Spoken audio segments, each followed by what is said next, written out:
Hello, everyone.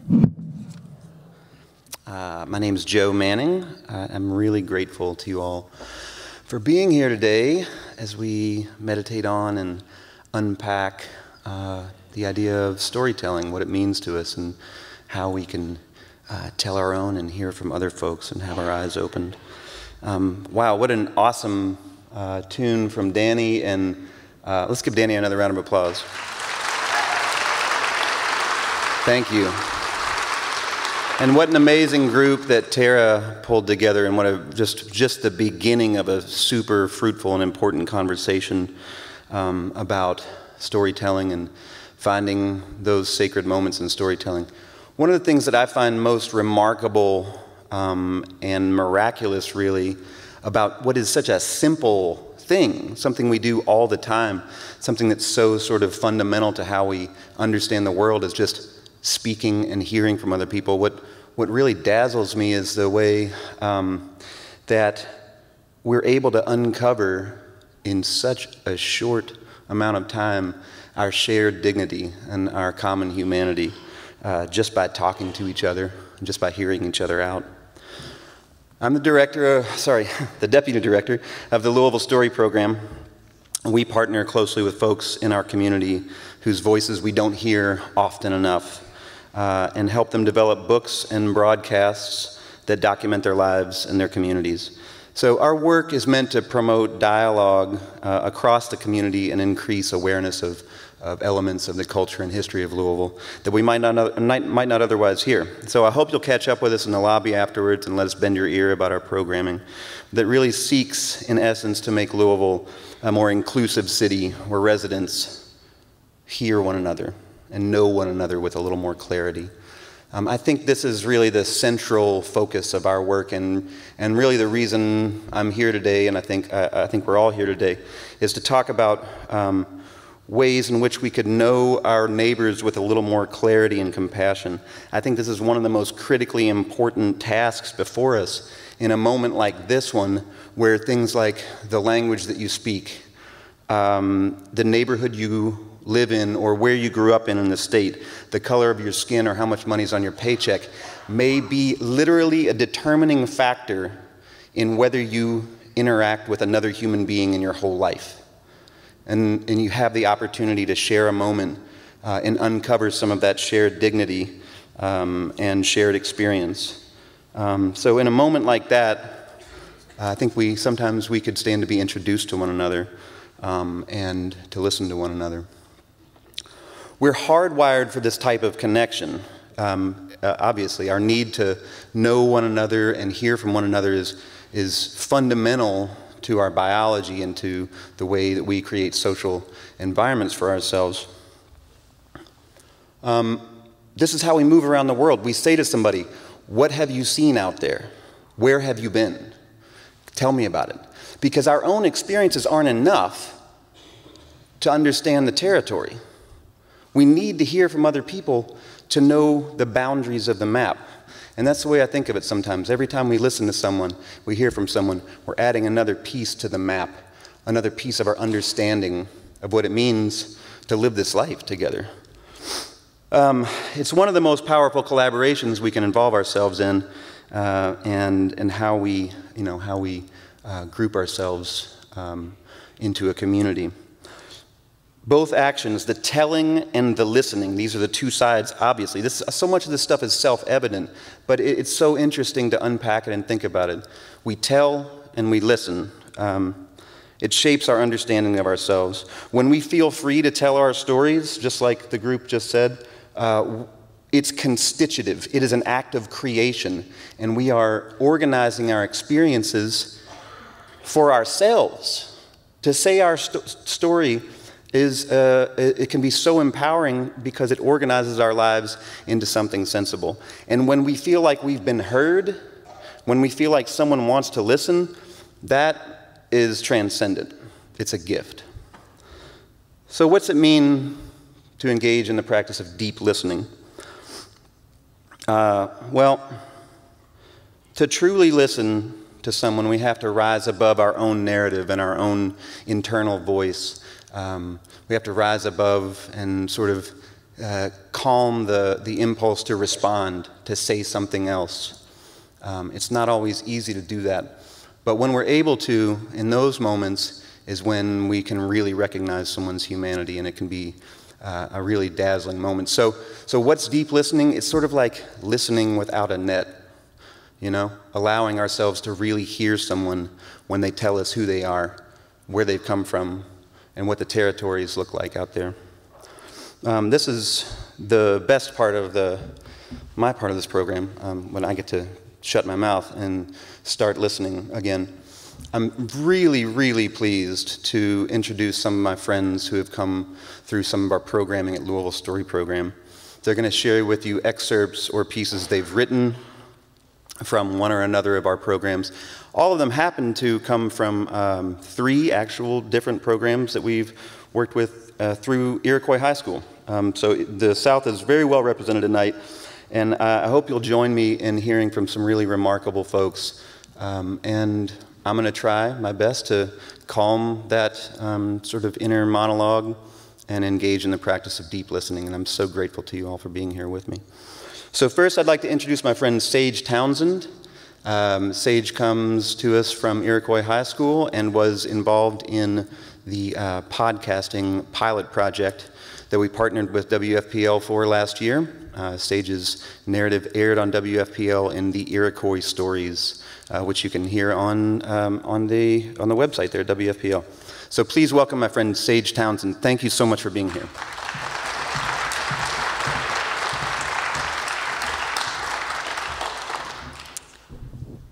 Thank you, Joe. That was beautiful. Good morning. My name is Sage Townsend. I'm a senior at Iroquois High School, and I wanted to share with you all a story about how storytelling transforms relationships. The war was always waging at home growing up. The household was always unstable, and nothing was ever really constant except for the fighting. My parents fought constantly and separated 2 or 3 times a year. My refuge was my grandma's house, where I spent most of my time watching TV while she slaved away at the stove, telling me stories. She was 4'2" and bulletproof, a Southern fried grandma who cooked soul food like chicken and rice, mac and cheese, cornbread, grits, and would always find a way to intertwine life lessons. She would say things like, "A little spice is good. Too much will hurt the people eating. That's why I like you, just enough spice." It was a break from the chaos going on in my house. It was heaven to have her as my home, not just a shelter. Every day I was there around noon, Ellen DeGeneres would come on the big prehistoric TV. I started to understand her opinions and insights into being LGBTQ as much as how my grandma disagreed with them. Even though my grandma would shake her head at Ellen sometimes, we would still watch and enjoy. My grandma developed multiple sclerosis that worsened over time, and her filter got kind of loose. She started saying things that she wouldn't have before, like if we were driving down the road and we saw 2 men hug, she was quick to call them slurs. I remember one day when Ellen was talking about her wife, and my grandma said, "I can't believe somebody could be a lesbian. They're going to burn in hell." That was the first time I had ever seen my loving grandma hate. The walls of my house came crashing down, and I was stuck with the rubble. What she didn't know was that I am transgender. I bit my tongue, terrified that she would question me. I didn't want to lose my home, my sanctuary. She was the only person I felt gave me a home and peace. My heaven started becoming my hell. I knew she wasn't a bad person. It was confusing and incredibly frustrating during the time I was trying to come out because I wanted to make her happy, but I had to be happy too. I felt completely alone. As years passed, I distanced myself. I began transitioning in 9th grade. I traded my bras for binders and my dresses for button-ups. I felt that since I wasn't dependent on her anymore, I could take this chance. When I finally cut my hair, Grandma got suspicious, but never really asked me about it. She was more passive than anything. After the big chop, my mom and I moved to here, Louisville, Kentucky. I was excited for the fresh start.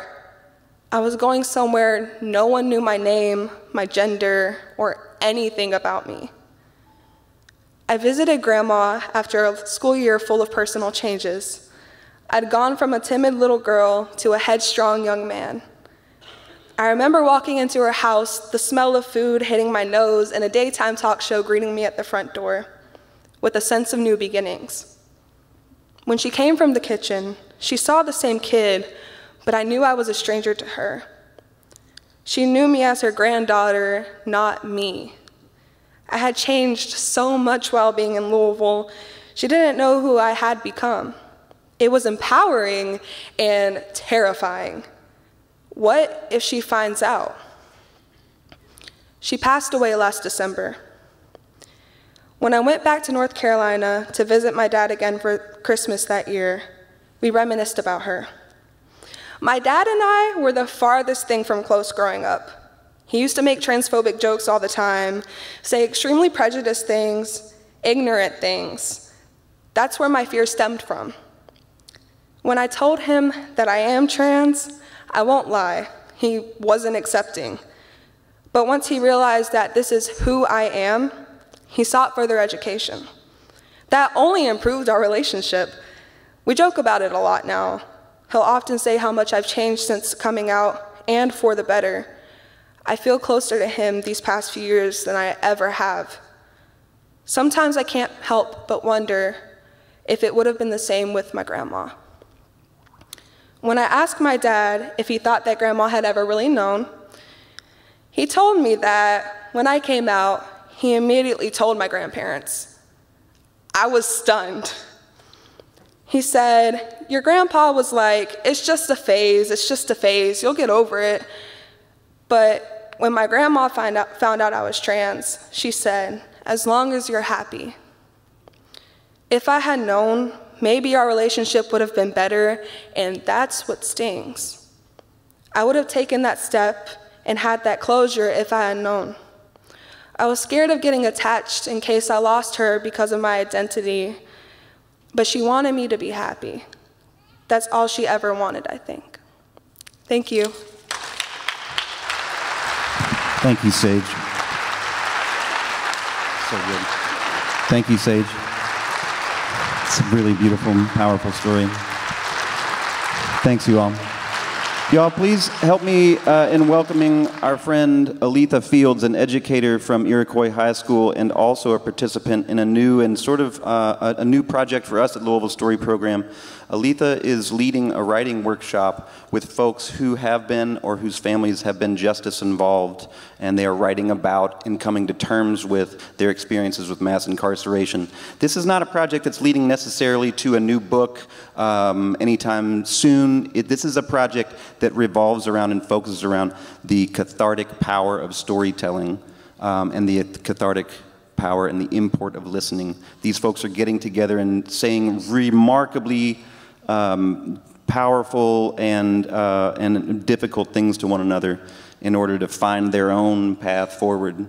This is storytelling used as a tool to understand the circumstances and their own lives they find themselves in. It's very powerful. So please welcome Aleta Fields, and she's going to share some of her work from the workshop.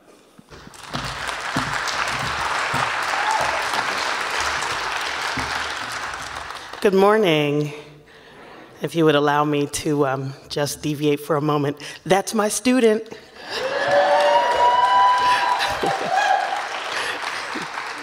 I'd like to share with you my story of the impact of mass incarceration on me and my family. He'd been incarcerated since January. It took 8 months for me to bring myself to visit. I've been to every single court date, answered every call, and written in response to every letter. But to see him in that condition, like some criminal, that was different. I just could not do it. I was barely making it day by day when my son's attorney told me that Mike was facing 20 to 40 years. The thought that he could be in prison until I was in my 80s was almost too much for me to bear. A couple of his friends and his cousin had been to visit him, but I had not. In court, he would be literal feet in front of me, but I could not speak to him, nor could I touch him. Excruciating. I can't say where the defining moment came from. There was no poetic epiphany or religious awakening. Perhaps my very womb strengthened me enough to take the next step. I needed to see my son. Finally, I determined within myself, I'm going to go see him. I had been to the Department of Corrections to see one of my students once, and I never wanted to go back. But now I was returning to visit my own child. The waiting room was overcrowded and often infested with bed bugs and tension. The staff treated visitors like we were the accused. They yelled at us, were rude and unaccommodating, and could terminate visitations if they were crossed. Sometimes visitors fought outside the lobby if someone cut the line or spoke in the wrong tone of voice. For 2.5 years, I endured this and passed the time reading, grading papers, and playing games on my phone for upwards of 3 hours each time before Mike's name was called. When his name was called, they walked me back to a dirty, unkempt room and directed me to a set of monitors, each about the size of a tablet. When you go there and you find your inmate's face on the screen, you sit at that screen. The inmate will pick up the phone on their end first, and then you pick up yours. The first time I saw my son's face on the dark, distorted monitor, I was excited, though the backdrop of my emotions felt somewhat eerie. The entire scenario was extremely disconcerting, but it was a relief to see my son's expression on the other side of the TV monitor. When he saw me approach the screen, he flashed the dazzling smile he's known for, and it lifted my heart. My brilliant son, who was promoted to 2nd grade after his first semester in kindergarten, who made a 14 on the ACT when he was 11, who graduated in the top 10 of his class, who walked on to the University of Louisville's football team. My son, who was the guardian of his family, who could split the room with laughter, who is attentive to the elderly and to people with disabilities. My son is all of this. My son is brilliant. And my son had one more characteristic. He was incarcerated.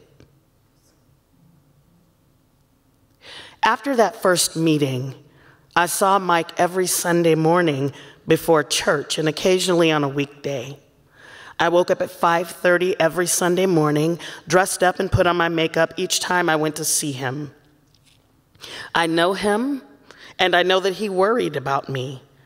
I had to show him Mama was okay. Mama was handling things like always. But he knew I was weakened by his absence. With my son out of reach, a layer of my protection was gone. I prayed for him every day, asking the Lord to give his angels charge over my son. I prayed for his protection and for his physical and his mental health. Once toward the beginning of his incarceration, Mike called me. His tone was scared, and he informed me that he had been placed in solitary confinement. He'd had no altercations and no trouble inside the jail, so he did not know why he was placed in solitary. Mike told me, "Mom, I'm about to lose my mind." We were both devastated at the loss of more freedom and learned he was only allowed out once a day for an hour. I felt helpless and angry, and of course, no one had any answers. After about 2 weeks, Mike was released from solitary, and we both rejoiced at this. But to this day, we do not know why he was placed in there. I wonder the ramifications of that solitary confinement on my child to this day. My son, he's free now, but almost 2.3 million Americans are held in the criminal justice system. A select few can make bail within hours or days of their arrest, yet many more are too poor to make bail and consequently remain behind bars until trial. My son served 33 months in an illegal debtor's jail because we did not have the money for a private attorney nor the $50,000 cash bond.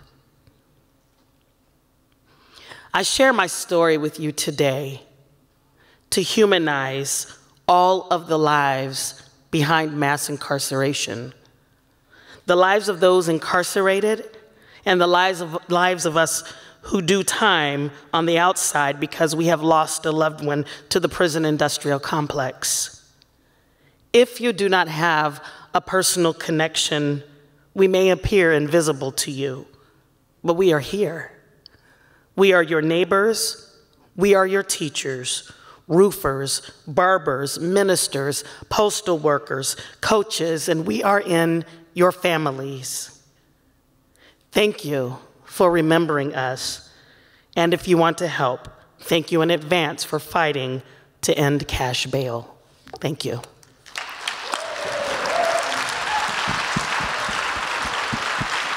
Thank you, Aletha.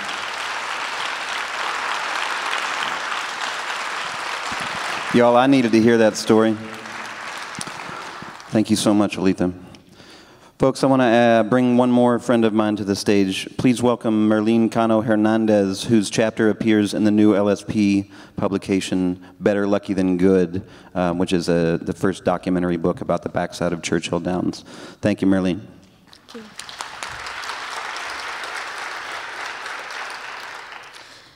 you. Good morning, everyone. My name is Marlene Cano, Merlin like the wizard. I will read a part of my chapter in the book Better Lucky Than Good from Louisville Story Program. My family and I are from Casillas, Santa Rosa in Guatemala. We're from a village called Barrera.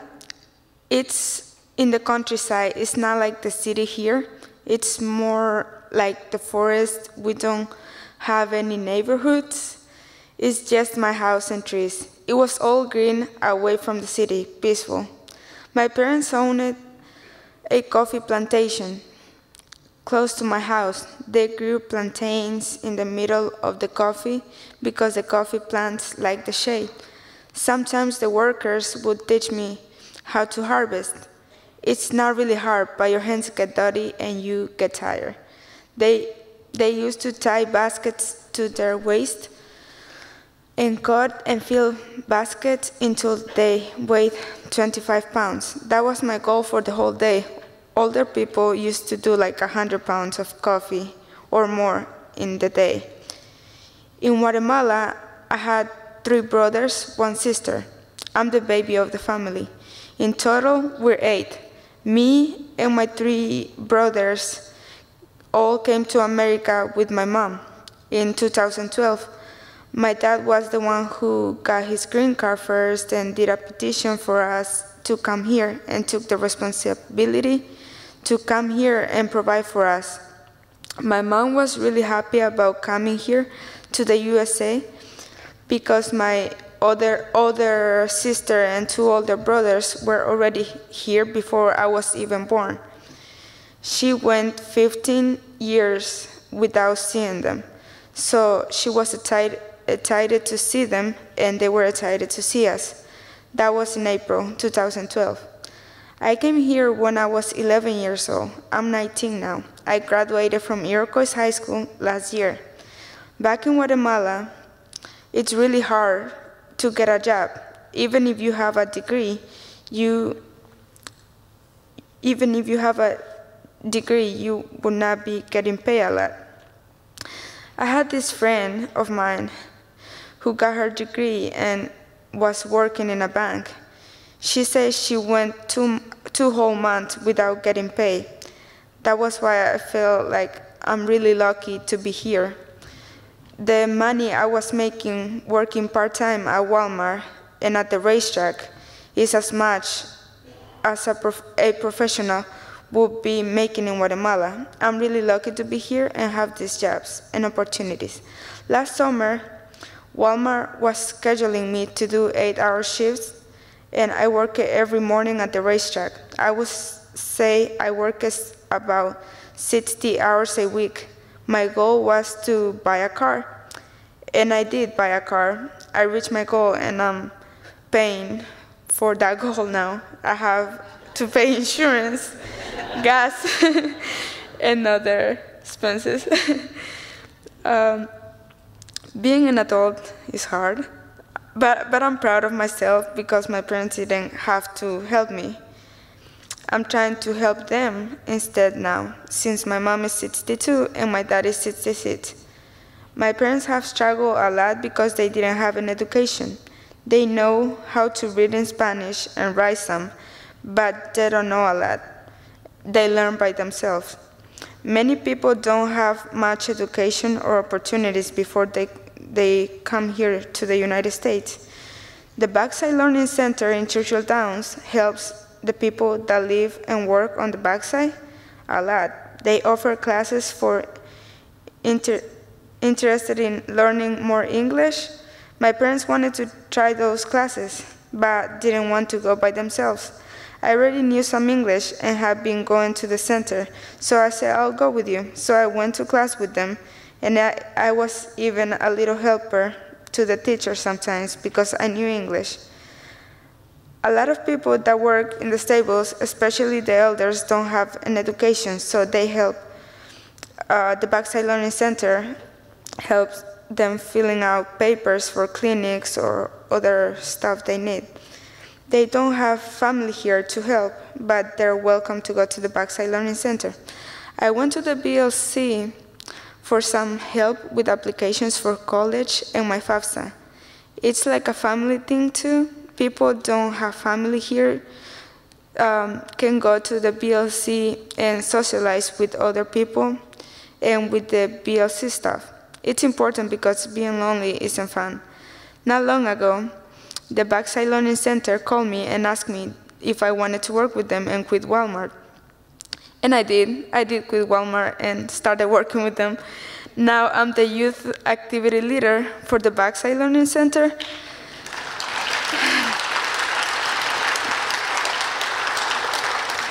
They said I was a good fit because I'm still young and I have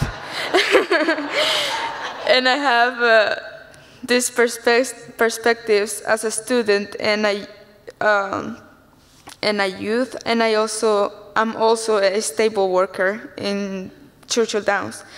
They helped me apply for my citizenship through Kentucky Refugee Ministries. They gave me some resources to study for my citizenship test. I did my citizenship test and I passed. I was so happy.